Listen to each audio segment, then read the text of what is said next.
హల్లెలూయా స్తోత్రం. క్రిస్మస్ ఈవ్ ఆరాధనకి స్వాగతం. ఈరోజు మనము క్రిస్మస్ ఈవ్ ఆరాధనలో వాక్యానికి వెళ్దాం. హల్లెలూయా స్తోత్రం. యెషయా గ్రంథము 9వ అధ్యాయము 2 మరియు 6 నుంచి 7. హల్లెలూయా. 2వ వచనం. చీకటిలో నడుచు జనులు గొప్ప వెలుగును చూచుచున్నారు. హల్లెలూయా. చీకటిలో నడుచుచున్న జనులు గొప్ప వెలుగును చూచుచున్నారు.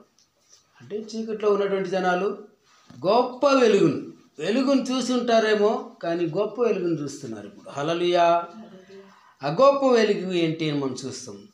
నీవు జనులకు విస్తరింపజేయుచున్నావు. నీవు జనులను విస్తరింపజేయుచున్నావు, వారి సంతోషమును వృద్ధిపరచుచున్నావు. హల్లెలూయా. నీవు జనులను వృద్ధింపజేస్తున్నావు, వారి సంతోషాన్ని కూడా వృద్ధిపరచుచున్నావు. ఎందుకు? ఈ వెలుగును చూసి సంతోషమా, లేకుంటే వీరికి ఇంకేమైనా సంతోషమా చూస్తాం. మరి తర్వాత 7వ వచనానికి 6వ వచనానికి వెళ్తే 6వ వచనము ఏలయనగా హల్లెలూయా, ఈ వెలుగేంటి, ఈ సంతోషం ఏంటి, వాళ్ళ యొక్క వృద్ధి ఏంటి అని చూసి, ఏలయనగా మనకు శిశువు పుట్టెను, మనకు కుమారుడు అనుగ్రహింపబడెను. హల్లెలూయా. ఏలయనగా మనకు శిశువు పుట్టెను, మనకు కుమారుడు అనుగ్రహింపబడెను, ఆయన భుజముల మీద రాజ్యభారముండును. ఎందుకంటే ఈ యొక్క సంతోషము మనకు ఏలయనగా మనకు ఒక శిశువు పుట్టెను. హల్లెలూయా.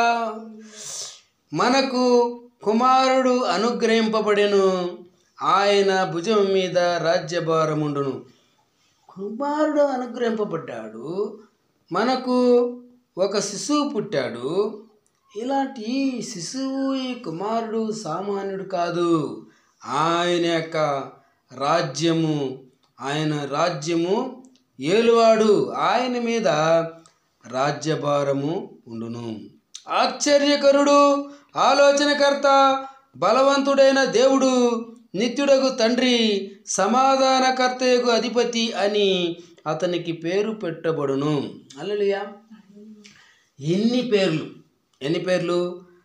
ఆయన పేర్లు ఏంటంటే ఆశ్చర్యకరుడు, ఆలోచనకర్త, బలవంతుడైన దేవుడు, నిత్యుడగు తండ్రి, సమాధానకర్తయగు అధిపతి అని అతనికి పేరు పెట్టబడు. అనేక మంది అధిపతులు ఉండొచ్చు, అనేక మంది రాజ్యం చేసేవాళ్ళు ఉండొచ్చు, కానీ సమాధాన అధిపతి అని ఈయనకి పేరు పెట్టినారంటే ఈయన యొక్క రాజ్యం అంతా ఏ యొక్క బాధ లేకుండా, ఏ యొక్క చింత లేకుండా ఉండే రాజ్యంగా మనం చూడొచ్చు.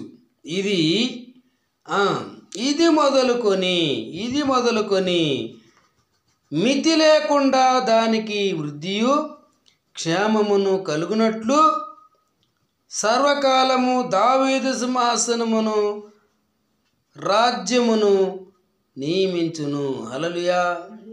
ఆయన దావీదు సింహాసనమును రాజ్యమును నియమించును. న్యాయము వలనను నీతి వలనను రాజ్యమును స్థిరపరచుటకు అతడు సింహాసీనుడై రాజ్య పరిపాలన చేయును. సైన్యములకు అధిపతియగు యెహోవా ఆసక్తి కలిగి దీన్ని నెరవేరుస్తాడు. హల్లెలూయా. ఈ రాజ్యాన్ని చేయటువంటి ఈ యొక్క భారమును యెహోవా తీసుకుంటున్నాడు. హల్లెలూయా. తన కుమారుడు కోసము రాజ్యమును సిద్ధం చేసి, ఆయన్ని రాజ్యానికి అధిపతి చేసి, ఆయన ద్వారా మనము రక్షింపబడిన మొత్తము రక్షకుడైన యేసుక్రీస్తుని ఈ భూమికి పంపి ఉన్నాడు. హల్లెలూయా. మనము రెండవ వాక్యము 96వ కీర్తన 1, 2, 3 వచనాలు చూసుకుందాం. యెహోవా మీద కొత్త కీర్తన పాడుడి, సర్వ భూజనులారా యెహోవా మీద పాడుడి, యెహోవా మీద పాడుడి, స్తుతించుడి. అనుదినము ఆయన రక్షణ అను వార్తను ప్రకటించుడి. హల్లెలూయా. అనుదినము ఆయన రక్షణ అనే వాక్యాన్ని వార్తని ప్రకటించుడు అంటున్నాడు. అన్యజనులలో ఆయన మహిమయగు అన్యజనులలో ఆయన మహిమను ప్రచురించుడి. సమస్త జనులలో ఆయన ఆశ్చర్య కార్యములను ప్రచురించుడి. యెహోవా మహాత్యము గలవాడు. హల్లెలూయా. కాబట్టి ఆయన యొక్క సువార్త అంటే సర్వజనులకు ఆయన వంటి రక్షకుడు అనేటువంటి ఆ వార్తను ప్రకటించాలి, అనుదినము ప్రకటించాలి. తర్వాత సమస్త జనుల్లో ఆయన ఆశ్చర్య కార్యములను ప్రచురించాలి అని చెప్పినప్పుడు అన్ని జనులు కూడా ఆయన వైపు తిరిగే నిమిత్తము మనము చేయాల్సిన బాధ్యత ఉంది. హల్లెలూయా. తర్వాత వచ్చి తీతుకు రాసినటువంటి పత్రిక, తీతు 2వ అధ్యాయము 11 నుంచి 11వ వచనము. యాలయనగా సమస్త మనుష్యులకు రక్షణకరమైన దేవుని కృప ప్రత్యక్షమై మనము భక్తిహీనతను ఇహలోక సంబంధమైన దురాశలను విసర్జించి శుభప్రదమైన నిరీక్షణ నిమిత్తము అనగా మహాదేవుడును మన రక్షకుడైన యేసుక్రీస్తు మహిమ యొక్క ప్రత్యక్షత కొరకు ఎదురు చూచుచు ఈ లోకములో స్వస్థ బుద్ధితోనూ నీతితోనూ భక్తితోనూ బ్రతుకుచుండవలెనని మనకు బోధించుచున్నది. హల్లెలూయా. ఇక్కడ ఏమంటే సామాన్యమైన జీవితం మనకు వద్దు. ఏలయనగా సమస్త మనుషులకు రక్షణకరమైన దేవుని కృప ప్రత్యక్షమైంది. రక్షణకరమైనటువంటి దేవుని కృప ప్రత్యక్షమైంది. మనము భక్తిహీనంగా ఉండొద్దు, ఇహలోక సంబంధంగా ఉండొద్దు, దురాశలో ఉండొద్దు. అవన్నీ విడిచిపెట్టి శుభ్రమైన శుభప్రదమైనటువంటి నిరీక్షణ నిమిత్తము అనగా మహాదేవుడును మన రక్షకుడైన యేసుక్రీస్తు మహిమ యొక్క ప్రత్యక్షత కొరకు ఎదురు చూడాలి.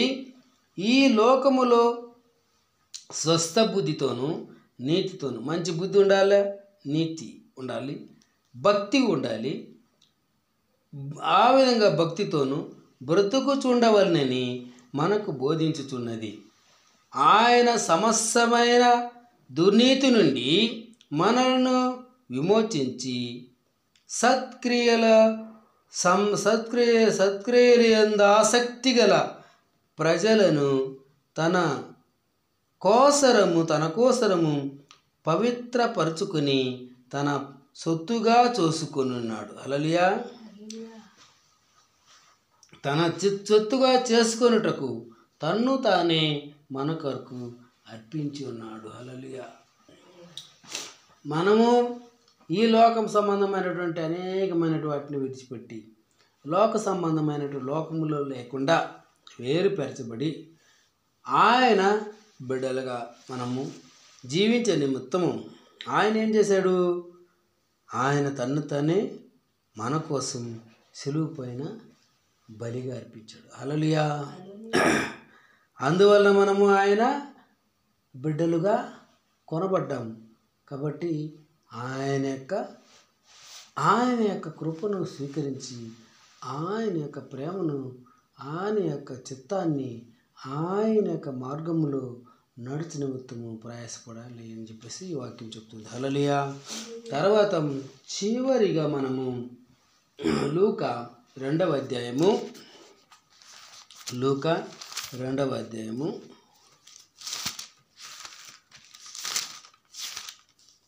లూకా 2వ అధ్యాయము 1 నుంచి 14 వరకు, 15 నుంచి 20. ఆ దినములో సర్వలోకమందు ప్రజాసంఖ్య ప్రయవలని కైసరు ఐగుప్తు వలన ఆజ్ఞేయను. అది జరిగిన మొదటి ప్రజాసంఖ్య. అందరూ ఆ సంఖ్యలో వ్రాయబడుటకు తమ తమ పట్టణములకు వెళ్ళిరి. యోసేపు దావీదు వంశములోను గోత్రములోను పుట్టినవాడు కనుక తనకు భార్యగా ప్రదానం చేయబడినటువంటి మరియా గర్భవతి ఉండిన మరియతో కూడా ఆ సంఖ్యలో వ్రాయబడుటకు గలిలయలోని నజరేతు నుండి యూదయలోని బెత్లెహేము అనబడిన దావీదు ఊరికి వెళ్ళెను. వారక్కడ ఉన్నప్పుడు ఆమె ప్రసవదినములు నిండెను కనుక తన తొలిచూలు కుమారుని కని పొత్తిగుడ్డతో చుట్టి సత్రములో వారికి స్థలము లేనందున ఆయనను పశువుల తొట్టిలో పరుండబెట్టెను. 8వ వచనం.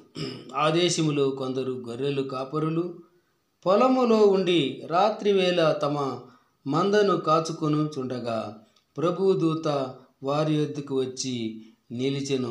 ప్రభు మహిమ వారి చుట్టూ ప్రకాశించునందున వారు మిక్కిలి భయపడిరి. హల్లెలూయా. ఇక్కడి వరకు చూస్తే చీకట్లో ఉన్నవారు వెలుగును చూచిరి అన్న మొదటి వాక్యం ఇక్కడ చూస్తున్నాము. ఇక్కడ గొర్రెల కాపురు రాత్రిపూట చీకట్లో ఉన్నటువంటి ఆ యొక్క సమయం, కానీ అక్కడ వరకు గొప్ప వెలుగును చూచిరి. ఆ దేశంలో కొందరు గొర్రెలు కాపరులు పొలములు ఉండి రాత్రి వేళ తమ మందను కాచుకొని చుండగా ప్రభు దూత వారి వద్దకు వచ్చి నిలిచెను. ప్రభు మహిమ వారితో ప్రకాశించినందున వారు మిక్కిలి భయపడరు. హల్లెలూయా. పెద్ద వెలుగు ఆడికొచ్చింది. అయితే ఆ దూత భయపడకుడి, ఇదిగో ప్రజలందరికీ కలగబోవు మహా సంతోషకరమైన వర్తమానమును నేను మీకు తెలియజేయుచున్నాను. గొర్రెల కాపులారా, ఎందుకు భయపడతారు? నేను వచ్చింది మంచి వర్తమానాన్ని మీకు తెలియజేయడానికి. వినండి, అది ఏంటి వినండి. తెలియజేస్తున్నాను. దావీదు పట్టణమందు నేడు రక్షకుడు మీ కొరకు పుట్టి ఉన్నాడు. అదే వర్తమానం. హల్లెలూయా. దావీదు పట్టణంలో ఏమైంది? రక్షకుడు మీ కొరకు పుట్టి ఉన్నాడు. ఆయన ప్రభు అయిన క్రీస్తే. హల్లెలూయా. దానికదే మీ కానువాలు. ఒక శిశువు పొత్తిగుడ్డతో చుట్టబడి ఒక తొట్టెలో పండుకొని ఉండుట మీరు చూచెదరని వారితో చెప్పాను. వెంటనే పరలోక సైన్య సమూహము ఆ దూతతో కూడా ఉండి సర్వోన్నతమైన స్థలములలో దేవునికి మహిమయు ఆయనకిష్టమైన మనుషులకు భూమి మీద సమాధానమును కలుగునుగాక అని దేవునికి స్తోత్రములు చేయుచుండిరి. హల్లెలూయా. దేవునికి స్తోత్రములు ఎలా చేస్తున్నారు? పరలోకములో ఉన్న తండ్రికి మహిమయు మరియు భూలోకములో ఉన్న ప్రజలకి సమాధానం కలిగి ఉండాలని చెప్పేసి వారు వచ్చి పాడుతున్నారు. మరి ఇది దేవుని యొక్క మహిమ మరియు మనకు సమాధానము. ఎందుకంటే అక్కడ ఉన్నటువంటి ప్రజలు, ఆ దేశంలో ఉన్నటువంటి ప్రజలు, వారికి ఒక సమాధానం లేదు, అంతవరకు ఒక సంతోషము లేదు, అంతా వారికి నెమ్మది లేనటువంటి బ్రతుకే. ఏ విధంగా అయినానో నెమ్మది లేదు. ఆ విధంగా ఉన్నటువంటి బిడ్డలకి ప్రభు అయిన క్రీస్తు పుట్టినందున, రక్షకుడు జన్మించినందున వాళ్ళకి సమాధానం కలిగింది. హల్లెలూయా. 15వ వచనం నుంచి 20 చూద్దాం. ఆ దూతలు తమ యొద్ద నుండి పరలోకము వెళ్ళిన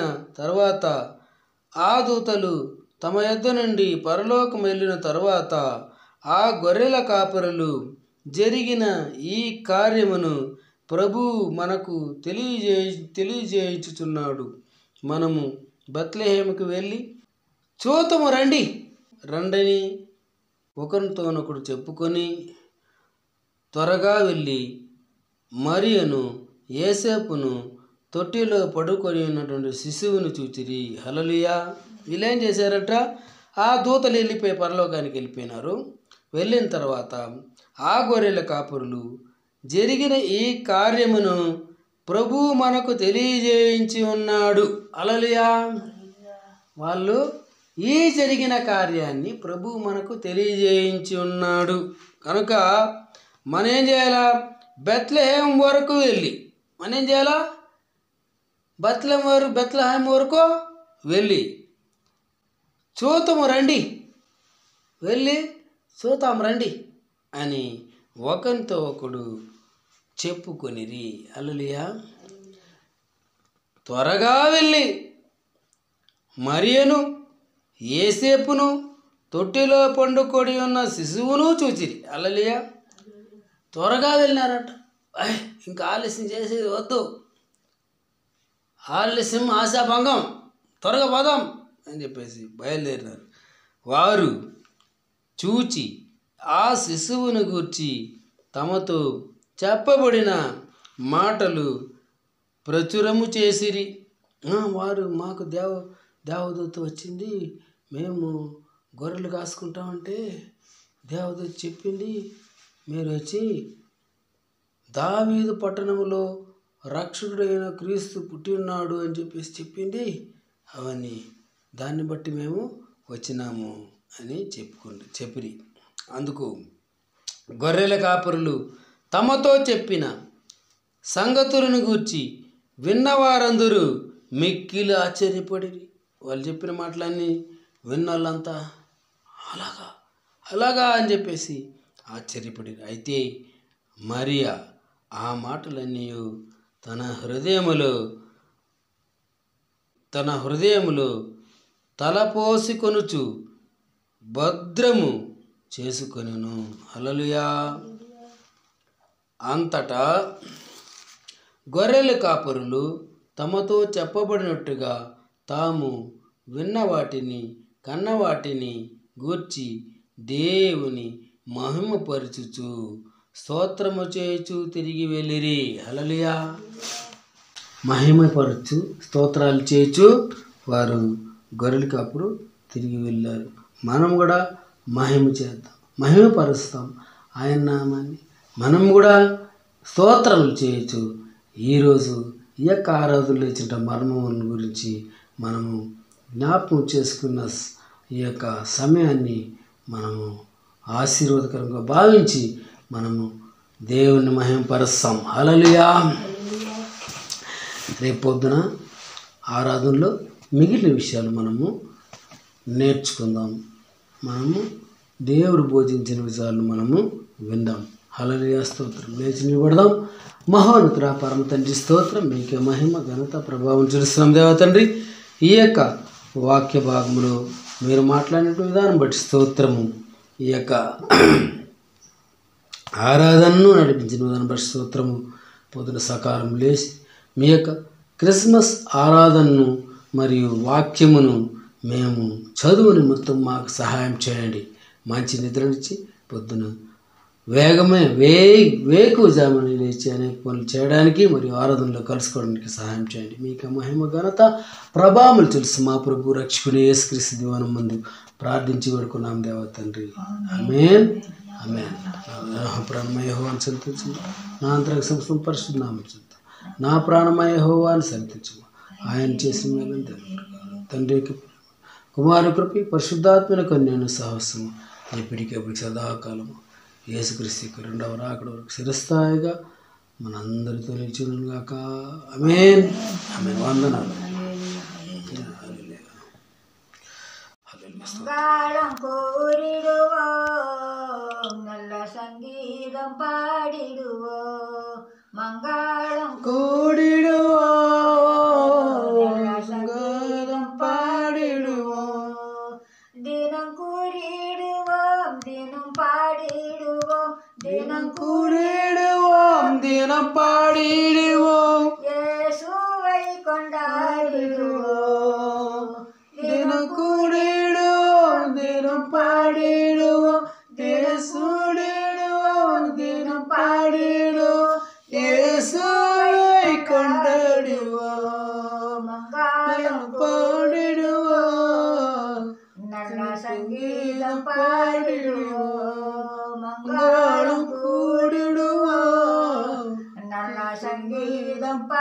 கூறிடுவோம். இந்த வேளை வர வேண்டும் என் இயேசுநாதா என் துயரம் தீர்க்க வேண்டும். இந்த வேளை வர வேண்டும் என் இயேசுநாதா என் துயரம் தீர்க்க வேண்டும். இந்த வேளை வர வேண்டும் என் துயரம் தீர்க்க வேண்டும். இந்த காட்சி தர வேண்டும் ஜீயபல இயேசுநாதா. இந்த வேளை வர வேண்டும் என் இயேசுநாதா என் துயரம் தீர்க்க வேண்டும். இந்த வேளை வர வேண்டும் என் இயேசுநாதா என் துயரம் தீர்க்க வேண்டும். ஹல்லேலூயா. வந்தனால இந்த வேலை வந்து அப்பா இரவு நேரத்திலப்பா அப்பா உலக சம்பந்தமான தாய் நானே ஏசப்பா என்னுடைய தாசனாக ரோசுவின் பாட்டு சுவாமி நீ ஏற்றுக்கணும் பிள்ளையப்பா. இந்த நேரத்தில் இந்த வேலைகளெல்லாம் செய்து முடித்து ஆண்டவரே டெக்கரேஷன் பண்ணி அப்பா நீ கொடுத்தது செடியானாலும் ஓட்டையானாலும் குளமானாலும் காடானாலும் மூடானாலும் நாமத்தை மகிம்படுத்துறதுக்கு நீ கொடுத்த கிருபிக்காக உனக்கு நன்றி படிக்கிற ராஜா. தோத்தரிக்கிறப்பா. நன்றி அப்பா, நன்றி அப்பா, நன்றி அப்பா. என் சித்தமே இருந்தால் ஆண்டவரே தாசனிக்கு ஆண்டவரே இன்னும் அதிகமாக ஆண்டவரே நீ நேசித்து ஆண்டவரே நல்ல ஒரு இடத்தை பார்த்து சிரிச்சு கட்டி நல்ல ஒரு மணிவேட கல்யாணம் பண்ணிக்கணும் ஆண்டவரே. ஏசப்பா உன் நாமத்தை துதிக்க அவங்க இருவரும் கூடி அப்பா உன் சேவை பண்ண உதவி பண்ணுங்க அப்பா. ஏசையா ஏழை கந்தை தூசி தும்மு ஆண்டவரே ஒன்றுக்கும் உதகாத கந்தை ஏசையா உனக்கு எந்த விதமாகவும் உனக்கு நான் நீ ஏற்ற மகளா இல்லைப்பா. ஆனாலும் நீ ஏற்றுக்கின கிருபைக்காக நன்றி அப்பா. நான் உன்னை விட்டு தூரமாக விலகி போனேன் சுவாமி. என்னப்பா தப்பி போன வரி போல் என்னை கூப்பிட்டு கேட்டு அப்பா நீ கூட்டுக்கணும் சேர்த்துக்கணும் கிருபைக்காக நன்றி படித்து ஜெபிக்கிறேன். இந்த இரவு நேரத்தில்ப்பா அழகித்து நாங்கள் கேட்டதை நீ கொடுக்கும்படி அப்பா நான் உனக்கு ஒப்பு கொடுத்து ஜெபித்து முடிக்கிறோம். ஜீவங்களை நல்லா தகப்பனே. ஆமென்.